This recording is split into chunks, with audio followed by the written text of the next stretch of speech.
Hello all, welcome to daily current affairs classes. ఈరోజు మనం current అఫైర్స్లో భాగంగా ethanol, Lokayukta, GST compensation cess, KH-22 cruise షిప్ని, శస్త్ర రామానుజన్ బహుమతి, ఇప్సా ఈ 6 టాపిక్ల గురించి కూడా మనం క్లియర్గా తెలుసుకుందాం.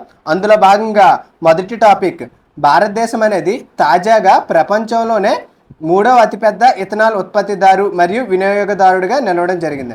సో భారతదేశం అనేది ప్రపంచంలో ఎన్నో స్థానంలో ఉంది అంటే 3వ అతిపెద్ద ఇథనాల్ ఉత్పత్తిదారుడిగా మరియు వినియోగదారుడిగా నిలవడం జరిగింది. సో ఇందులోనంటే ఇథనాల్లో నిలవడం జరిగింది. అంటే భారతదేశం అనేది అతి ఎక్కువగా ఇథనాల్ను ఉత్పత్తి చేస్తుంది మరియు వినియోగిస్తుందని ఈ నివేదిక ద్వారా మనం తెలుసుకోవచ్చండి.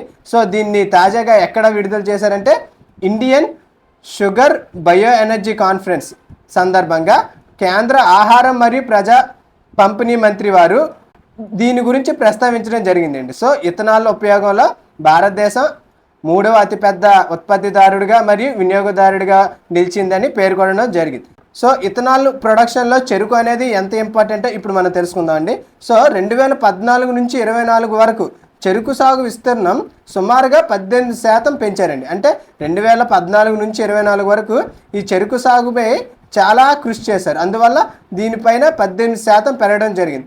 సో దీని యొక్క ఉత్పత్తి కూడా ఈ 10 సంవత్సరాల్లో అరౌండ్ 40% అనేది పెరగడం జరిగింది. సో ఈ చెరుకు వల్లనే మనకు మెయిన్గా ఇథనాల్ అనేది తయారవడం జరుగుతుందండి. అందువల్ల కేంద్ర ప్రభుత్వం అనేది ముఖ్యంగా దీని మీద ఫోకస్ చేయడం జరిగింది. అందువల్ల వీటి యొక్క విస్తరణం మరియు వీటి యొక్క ఉత్పత్తి కూడా పెంచడం జరిగింది. దీనివల్ల ప్రపంచంలోనే భారతదేశం అనేది చెరుకు ఉత్పత్తిలో 2వ అతిపెద్ద దేశంగా నిలవడం జరిగిందండి. సో ప్రపంచంలో భారతదేశం ఎన్నో స్థానంలో ఉంది అంటే 2వ స్థానంలో ఉంది. చెరుకు ఉత్పత్తిలో భారతదేశం ప్రపంచంలో 2వ స్థానంలో నిలవడం జరిగింది.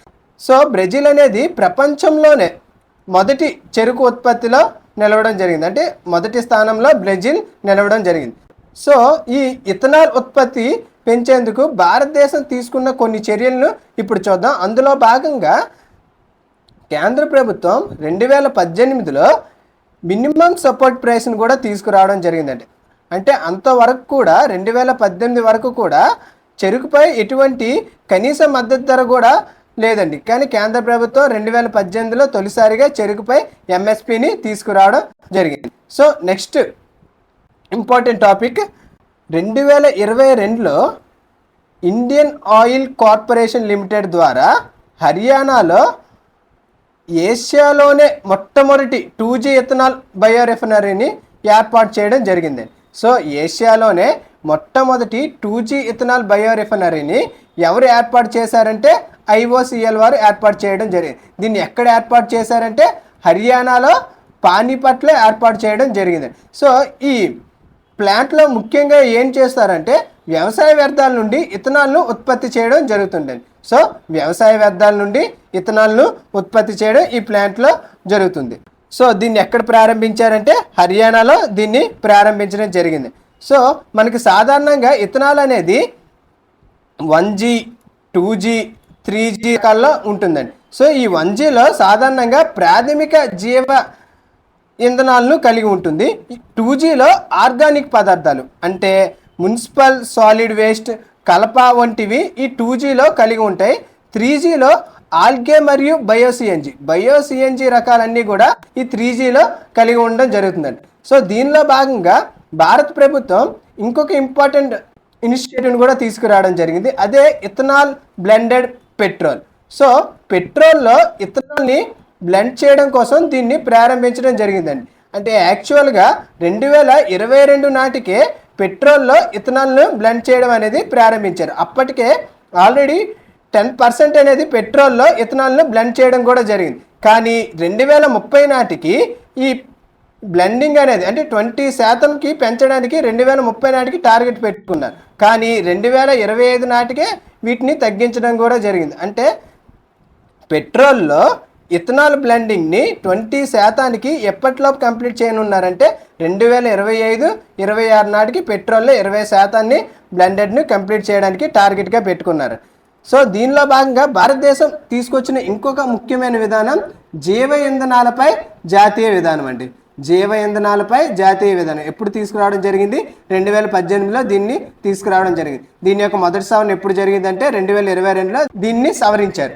సో దీనిలో భాగంగా ఈ జాతీయ విధానంలో ముఖ్య ఉద్దేశం ఏమిటి అంటే మొలాసిస్, చక్కెర కలిగిన పదార్థాల నుండి మరియు కుళ్ళిన బంగాళదుంపలు, మొక్కజొన్న నుండి కూడా ఇథనాల్ను ఉత్పత్తి చేయడం ఈ విధానం యొక్క ముఖ్య ఉద్దేశం. అంటే సాలిడ్ వేస్ట్, మున్సిపల్ వేస్ట్, మిగిలిన రకరకాల వేస్టెస్ నుంచి కూడా ఇథనాల్ను ఉత్పత్తి చేయడం ఈ జీవ ఇంధనం యొక్క ముఖ్య ఉద్దేశం అండి.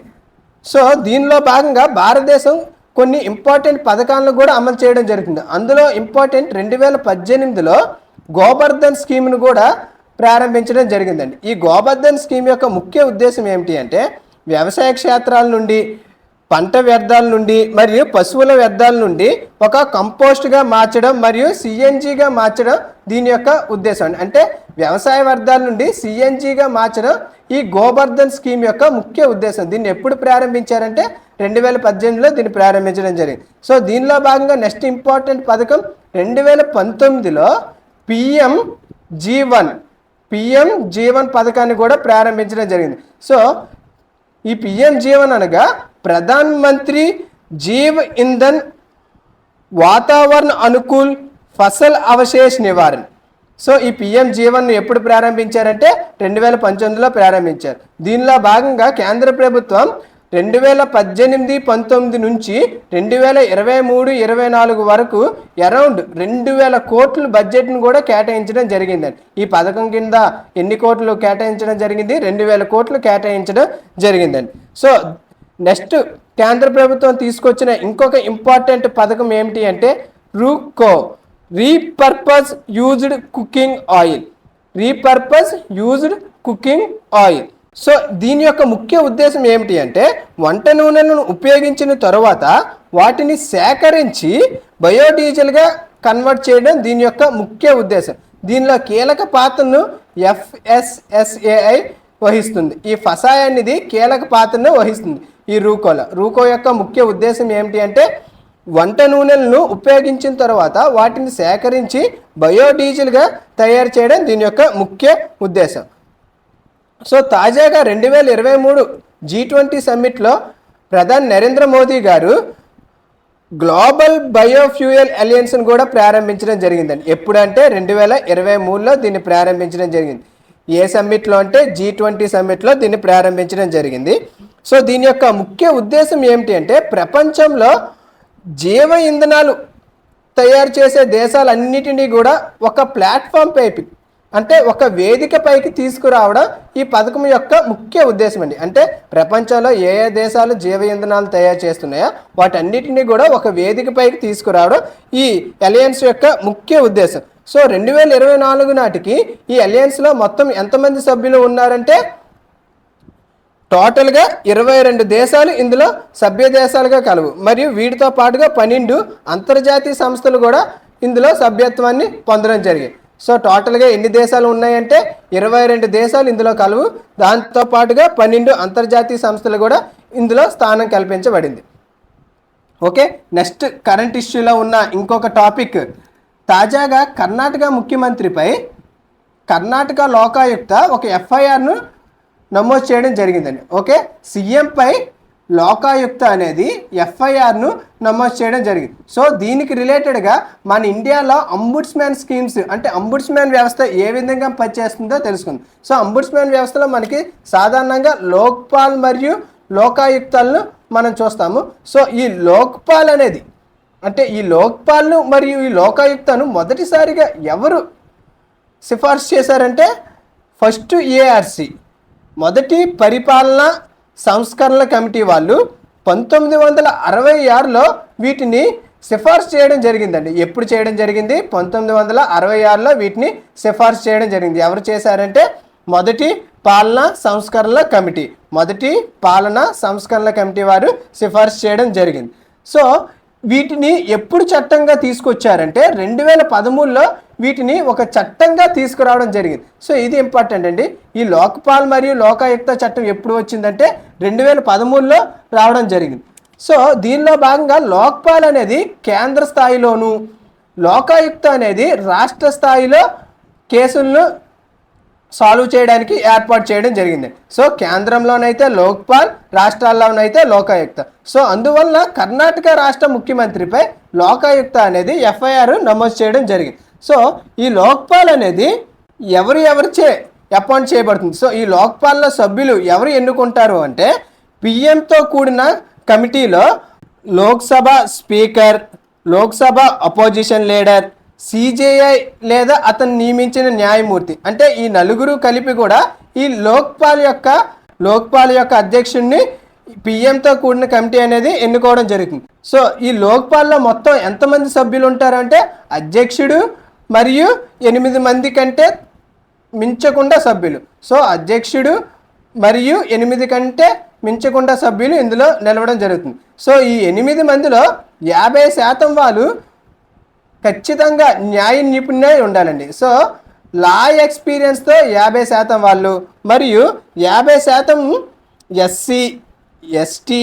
ఓబీసీ, మైనారిటీ మహిళలు 50% ఖచ్చితంగా ఉండాలండి. సో ఒక 50% అనేది లా ఎక్స్పీరియన్స్తో, మరొక 50% అనేది ఎస్సీ, ఎస్టీ, ఓబీసీ, మైనారిటీ మహిళలకు సంబంధించిన వ్యక్తులను ఖచ్చితంగా ఇందులో ఎన్నుకోవాలి. సో ఈ లోక్పాల్ అనేది ఎవరిపైన విచారణ చేస్తుంది అంటే పిఎం, మంత్రుల మీద, ఎంపీల మీద మరియు కేంద్ర లెవెల్లో group 1, group A, B, C, D అధికారుల పైన ఇది కేసులను విచారణ చేస్తుందన్నమాట. ఈ అధికారుల మీద ఈ లోక్పాల్ అనేది కేసుల్ని విచారించడం జరుగుతుంది. సో కానీ ఈ లోక్పాల్లో ఉన్న ముఖ్యమైన లోపం ఏమిటి అంటే ఇది సుమోటోగా విచారణ అనేది చేపట్టడం జరగదండి. అంటే ఇది తనకు తాను స్వతహాగా కేసులను విచారించడం కానీ కేసులను తీసుకోవడం కానీ చేయదు. మరి ఇంకొక ముఖ్యమైన లోపం ఏమిటి అంటే 7 సంవత్సరాలు దాటిన తర్వాత ఉన్న కేసులపై కూడా ఇది ఎటువంటి విచారణ కూడా చేయదండి. సో 7 సంవత్సరాల లోపు ఉన్న కేసులపై మాత్రమే ఇది తన యొక్క విచారణ అనేది చేయడం జరుగుతుంది. సో ఈ రెండు కూడా ఈ లోక్పాల్లో ఉన్న ముఖ్యమైన లోపాలండి.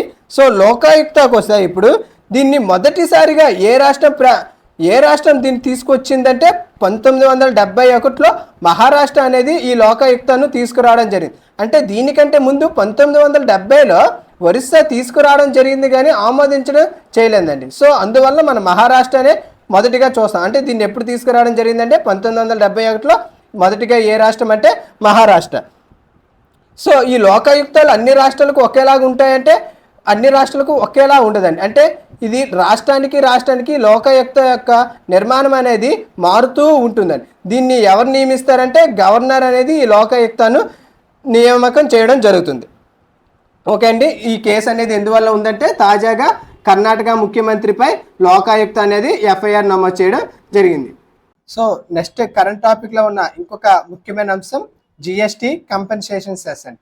సో 2026 మార్చిలో ఈ కంపెన్సేషన్ సెస్, పరిహారపు సెస్ ముగుస్తుంది అనే కారణంతో ఈ గ్రూప్ ఆఫ్ మినిస్ట్రీస్ వారు ఒక సమావేశాన్ని ఏర్పాటు చేయడం జరిగింది. ఎందుకంటే ఈ కంపెన్సేషన్ గురించి దీన్ని ఎక్స్టెన్షన్ చేద్దామా, దీన్ని ఏ విధంగా తీసుకువద్దామనే ఆలోచనతో ఈ గ్రూప్ ఆఫ్ మినిస్ట్రీస్ వాళ్ళు ఒక సమావేశాన్ని ఏర్పాటు చేయడం జరిగింది. సో దానికి రిలేటెడ్గా మనము జిఎస్టీ గురించి, ట్యాక్స్ గురించి కూడా ఒకసారి తెలుసుకుందాం. సో మన ఇండియాలో సాధారణంగా 2 రకాల ట్యాక్స్లు అనేవి కలవండి. అది ఒకటి డైరెక్ట్ ట్యాక్స్, ఇంకొకటి ఇండైరెక్ట్ ట్యాక్స్. సో మనం డైరెక్ట్ ట్యాక్స్లో సాధారణంగా కార్పొరేషన్ ట్యాక్స్ను, మినిమం ఆల్టర్నేషన్ ట్యాక్స్ను మరియు క్యాపిటల్ గెయిన్ ట్యాక్స్ను కూడా మనం డైరెక్ట్ ట్యాక్స్లో అబ్జర్వ్ చేయడం జరుగుతుంది. కానీ ఇండైరెక్ట్ ట్యాక్స్లో మనం సాధారణంగా జిఎస్టీను చూడడం జరుగుతుందండి. ఓకే, జిఎస్టీ అనేది ఒక ఇండైరెక్ట్ ట్యాక్స్. దీన్ని ఎప్పుడు తీసుకురావడం జరిగింది అంటే 101 constitution amendment act, 101 constitution amendment act 2016 ద్వారా దీన్ని తీసుకురావడం జరిగింది. సో ఇది ఎప్పటి నుంచి అమల్లోకి వచ్చిందంటే 2015 నుంచి ఇది అమల్లోకి రావడం జరిగిందండి. సో ఈ 2017 నుంచి అమల్లోకి వచ్చిన తర్వాత దీని అమలు కారణంగా కొన్ని ఆదాయ రాష్ట్రాలు నష్టపోవడం జరిగింది. సో అందులో భాగంగా ఈ జిఎస్టీ కంపెన్సేషన్ సెస్ అనేది 2026 వరకు కూడా ఎక్స్టెన్షన్ చేయడం జరిగింది, అంటే తీసుకురావడం జరిగింది. సో ఈ 2026 నాటికి ఇది ఎండ్ అవుతుందనే ఆలోచనతో తాజాగా గ్రూప్ ఆఫ్ మినిస్ట్రీస్ వారు దీనిపైన ఒక మీటింగ్ అనేది కండక్ట్ చేయడం జరిగింది. సో ఈ జిఎస్టి అమెండ్మెంట్ యాక్ట్లో ముఖ్యమైన అమెండ్మెంట్ అంటే ముఖ్యమైన ఆర్టికల్ ఏంటి అంటే 279A. ఈ 279A అనేది దేని గురించి తెలుపుతుంది అంటే జిఎస్టి కౌన్సిల్ గురించి అనేది తెలియజేయడం చేస్తుందండి. సో నెక్స్ట్ ఇంకొక ఇంపార్టెంట్ టాపిక్, రష్యన్ తాజాగా KH-22 క్రూయిజ్ క్షిపణిని ప్రయోగించడం జరిగింది. సో ఏ దేశం తాజాగా ఈ క్షిపణిని ప్రయోగించడం జరిగింది అంటే రష్యా అనేది తాజాగా దీన్ని ప్రయోగించడం జరిగింది. సో ఈ క్షిపణి నేమ్ ఏంటి అంటే KH-22. సో ఇంటర్నేషనల్ లెవెల్లో మనం కొన్ని క్షిపణులను ఖచ్చితంగా గుర్తుపెట్టుకోవాలి. అంటే ఎగ్జామ్ పర్స్పెక్టివ్లో అంటే ఈ మిసైల్ను ఏ దేశం ప్రయోగించింది లేదా రష్యా అనేది ఈ క్రింది వాటిలో ఏ మిసైల్ను ప్రయోగించింది అనేది మనం గుర్తుపెట్టుకోవాలి. సో అందువల్ల ఈ రష్యా అనేది తాజాగా KH-22 క్రూయిజ్ మిసైల్ని ప్రయోగించిందని మనం గుర్తుపెట్టుకోవాలి. సో ఏ దేశం అండి? రష్యా అనేది దీన్ని ప్రయోగించడం జరిగింది. దీన్ని నేటో వాళ్ళు దేనిగా అంటే ఈ మిసైల్ని నేటో వాళ్ళు ఏమని పిలుస్తారు అంటే కిచెన్ అని కూడా పిలుస్తారండి. ఏమని అంటే AS4 కిచెన్ అని కూడా దీన్ని పిలవడం జరుగుతుంది. ఎవరు అంటే నార్త్ అట్లాంటిక్ ట్రీటీ ఆర్గనైజేషన్ వాళ్ళు దీనిని AS4 కిచెన్గా పిలవడం జరుగుతుంది. సో తాజాగా రష్యా దేశం అనేది ఏ క్షిపణిని ప్రయోగించిందంటే KH-22 క్రూయిజ్ క్షిపణి. నెక్స్ట్ టాపిక్ అవార్డ్స్లో చాలా ఇంపార్టెంట్ అవార్డ్ శస్త్ర రామానుజన్ బహుమతి అండి.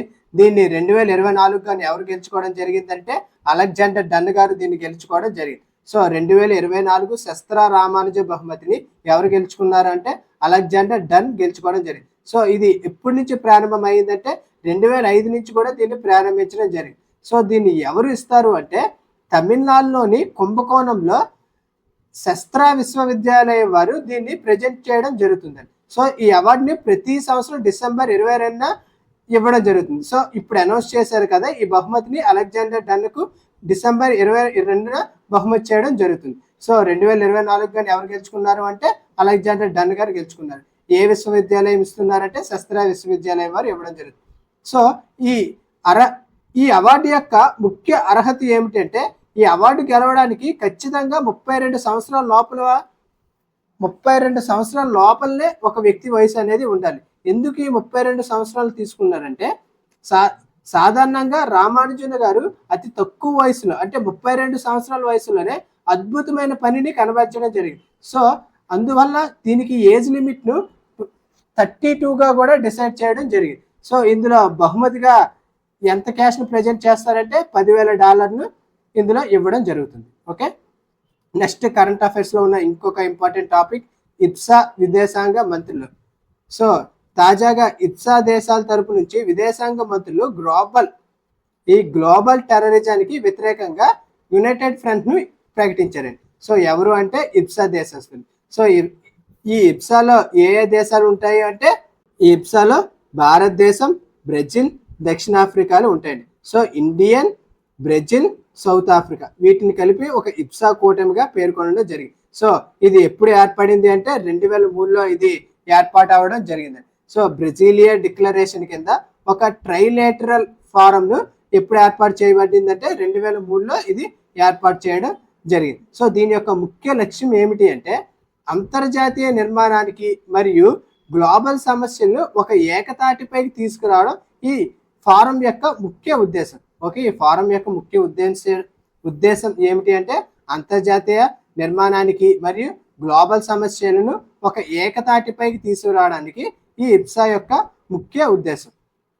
సో ఈ ఇబ్సాలో ఏ దేశాలు ఉంటాయనేది ఇక్కడ చాలా ఇంపార్టెంట్ అండి. ఏ దేశాలు అంటే ఇండియా, బ్రెజిల్ మరియు సౌత్ ఆఫ్రికా. ఇది ఎప్పుడు ఏర్పాటు అవ్వడం జరిగిందంటే 2003లో ఇది ఏర్పాటు అవ్వడం జరిగింది. సో అది ఫ్రెండ్స్ ఈరోజు కరెంట్ అఫైర్స్లో ఉన్న ఇంపార్టెంట్ టాపిక్స్. ఈ పీడిఎఫ్ని బోత్ ఇంగ్లీష్ అండ్ తెలుగులో కూడా వీడియో కింద ఉన్న డిస్క్రిప్షన్లో టెలిగ్రామ్ ఛానల్ మెన్షన్ చేయడం జరిగింది. ఆ టెలిగ్రామ్ ఛానల్లో బోత్ ఇంగ్లీష్ అండ్ తెలుగులో కూడా ఈ పీడిఎఫ్ని అప్లోడ్ చేయడం జరుగుతుంది. Okay, thank you for watching. Thank you.